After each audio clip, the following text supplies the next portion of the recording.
Google has initiated public testing of YouTube's expansion into gaming, following years of the video platform's exploration of related sectors such as music, TV, and even podcasts. Now, these games, categorized under the name Playables, are now accessible to a select group of YouTube users. If you are one of the chosen ones, I guess, you will now notice this new section on the homepage. And unfortunately, I am not one of the chosen ones. Yeah, I didn't get my golden ticket to Willy Wonka's chocolate factory. The announcement came through YouTube's Test Features and Experiments page, which allows premium account holders to participate in testing potential new site features. So the Playables section was first discussed last year when it was undergoing internal testing, likely under strict instructions for employees to avoid mentioning the forbidden S word, Stadia. It's probably like a swear word at this point. Yeah, if you remember, Stadia was Google's console that they were proposing. It was a few years ago now, and yeah, it did not do too well. So Google is taking a notably more subdued approach to this recent venture into gaming. So yeah, it was 2019 when Stadia was launched. It had all of the fanfare of a traditional console. It was aiming to outperform established players by pioneering cloud gaming. It was one of those things where good idea, just might have kind of been maybe ahead of its time, and the way they went about doing things was not the greatest. So despite delivering on its hardware promises, the concept failed to attract a large audience, or really much of an audience at all, leading to its closure in January of this year. Now, while Google managed to shut this down,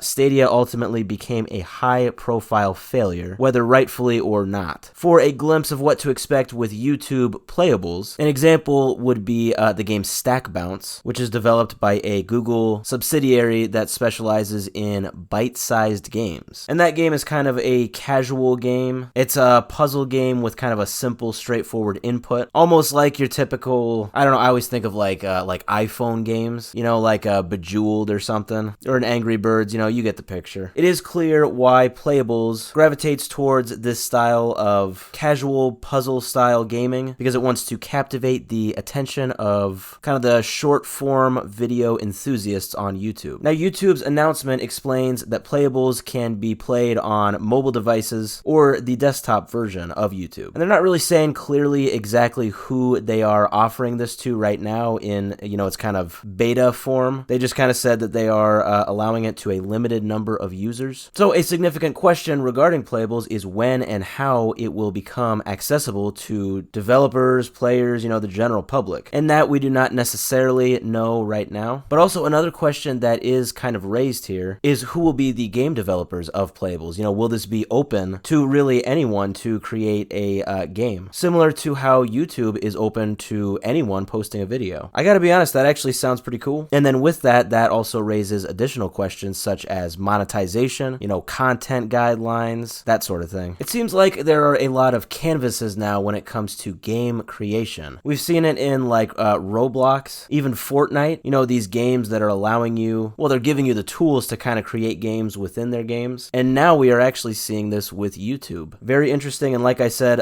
monetization, stuff like that. That will be interesting to see, you know, how they implement that going forward. Only time will tell if this is a great thing and it sticks with YouTubers, or if it is another massive L for YouTube, just like Stadia. I hope it's not. I hope it's something really cool.